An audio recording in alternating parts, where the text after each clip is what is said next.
Astena, a gente, antes de chegar na escola, como que foi a sua trajetória, né, no espiritismo? Se você já vem de família espírita, Isso. como que a doutrina te encontrou, você encontrou a doutrina espírita? Eu sou espírita desde os 11 anos de idade, né?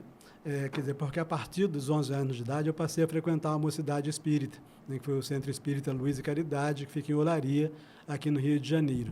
Mas a minha evangelização, antes dos 11 anos de idade, foi na LBV, Legião da Boa Vontade, né, que foi criada pelo Alziro Zarur, né? E a partir dali eu tive um amigo que já frequentava a mocidade do Luz e Caridade e eu fui para lá. Então, a partir dos 20 anos de idade, eu comecei a evangelizar crianças numa instituição, num centro espírita, que fica dentro de uma das maiores favelas aqui do Rio de Janeiro, que é o Complexo da Maré, né? E trabalhei com crianças e jovens lá durante 30 anos, né? E eu trabalhava ainda nessa instituição, na favela da Maré, e conheci a Terezinha, que foi a fundadora da Escola Espírita Joana de Ângeles, né, sobre a qual nós vamos falar daqui a pouquinho, né? Perfeito. E interessante assim, seus pais não tinham nenhuma ligação com o espiritismo? É esse amigo que te leva para a mocidade? Sim, o meu pai, ele já conversava com a gente, nós somos muitos filhos, fomos 12 filhos, né? Eu sou o terceiro mais velho.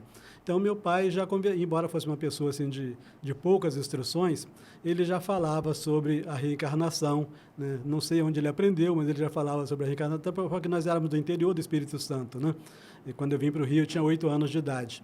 E, então, a ideia de imortalidade nós já tínhamos a partir do nosso pai.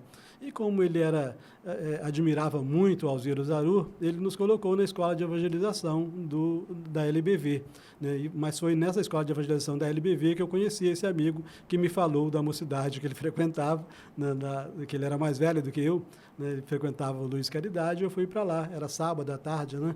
E foi aonde eu tive a minha base, né, de doutrina espírita.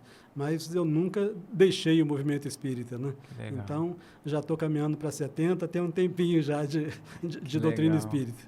E aí, quando você conhece a Terezinha, aí Sim. em que contexto, como que foi? Então, nessa faixa já de 20 anos de idade, eu já comecei a fazer algumas palestras em alguns centros espíritas, né?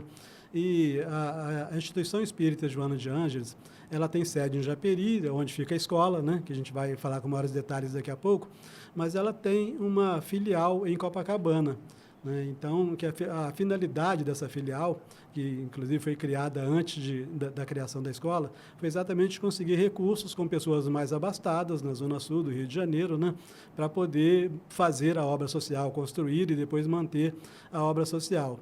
Então, já nesse período, eu fui convidado para fazer estudo com a mocidade da Instituição Espírita Joana de Ângeles, que, inclusive, uma das pessoas conhecidas, né, de todo o público, né, que fazia parte da mocidade espírita Joana de Ângeles, era o André Trigueiro, né? Então, algumas vezes que eu ia à mocidade da Joana de Ângeles para fazer estudo com a mocidade lá, um dos alunos era o André Trigueiro. Perfeito. E o que você viu ali, quando você conhece a Terezinha, o trabalho já está em andamento?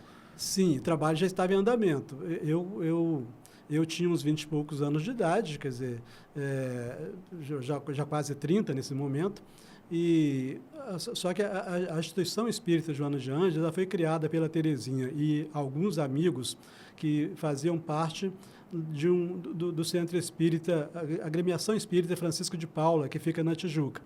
Quando a Terezinha, e aí a gente já começa não tem como falar da Terezinha sem falar da escola, né? Não, fica à vontade. Não tem como falar da Terezinha sem falar da escola. Então, a Terezinha e o marido dela, eles tinham uns terrenos lá em Japeri, né, que eles compraram quando eles moravam em Queimados, que é uma região próxima de Japeri. Eles compraram com a finalidade de morar lá. Só que eles moravam aqui no Rio de Janeiro, na zona sul do Rio de Janeiro.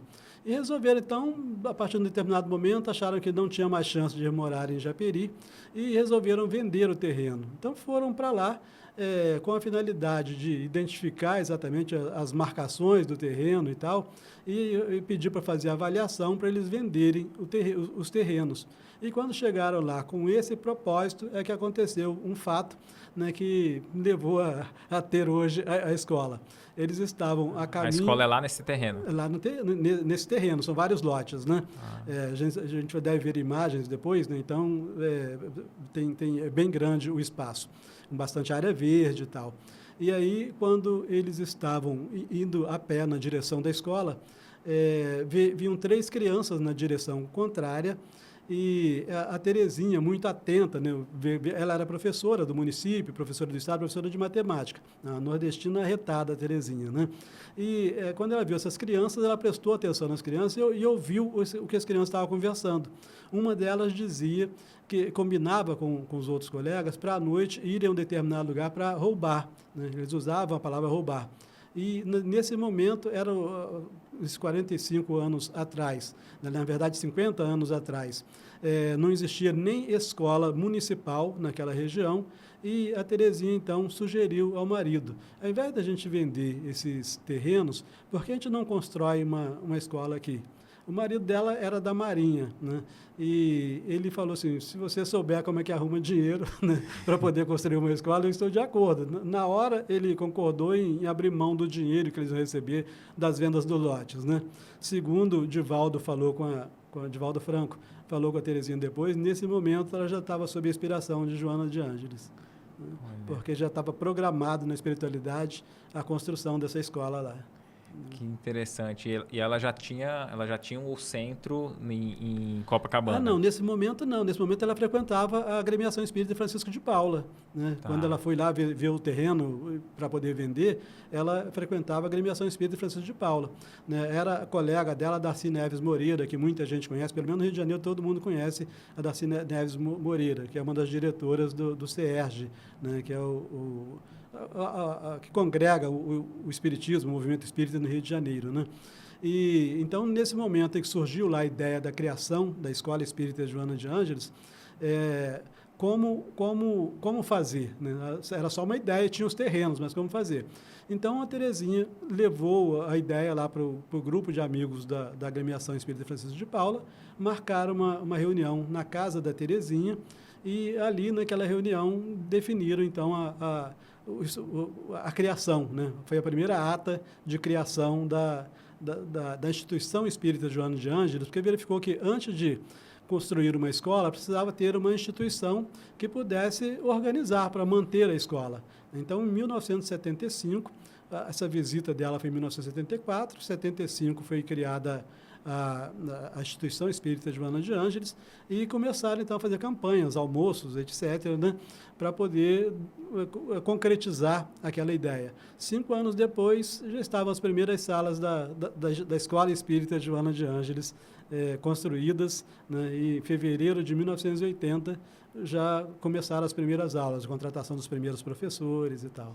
E embora tenha o nome ali de escola espírita, ali não era para estudar, para ensinar espiritismo, era o estudo formal mesmo. Isso, a ideia desde o início que seria uma escola laica, e é uma escola laica até hoje, né? E tanto é que ali é uma região, ainda hoje, é uma região predominantemente evangélica, né? Então, nós temos professores que são evangélicos. Então, nós seguimos, nós temos alunos, né? Quer dizer, os nossos alunos são do pré-escolar até o 9º ano. Nesse ano de 2025, nós temos 240 alunos, do pré-escolar até o 9º ano. E já temos projetos para esses alunos, quando terminam o 9º ano, para eles fazerem mais alguma coisa vinculada à escola. A gente fala daqui a pouco, né? Perfeito. Mas o que aconteceu, então, foi isso. Em 75, criou a Instituição Espírita Joana de Ângeles, com a principal finalidade de construir a Escola Espírita Joana de Ângeles. Então, a Instituição Espírita Joana de Ângeles é mantenedora da Escola Espírita Joana de Ângeles. Se você pegar o estatuto da Instituição Espírita Joana de Ângeles, vai verificar que a Escola Espírita Joana de Ângeles é o departamento educacional da Instituição Espírita Joana de Ângeles. O que você achou desse corte? Coloca aqui nos comentários a sua opinião sobre esse tema. Para ver o episódio completo, é só pesquisar Recomeçar Podcast Espírita. E caso tenha ficado alguma dúvida sobre a doutrina espírita, é perfeitamente normal. Procure ler as obras de Allan Kardec.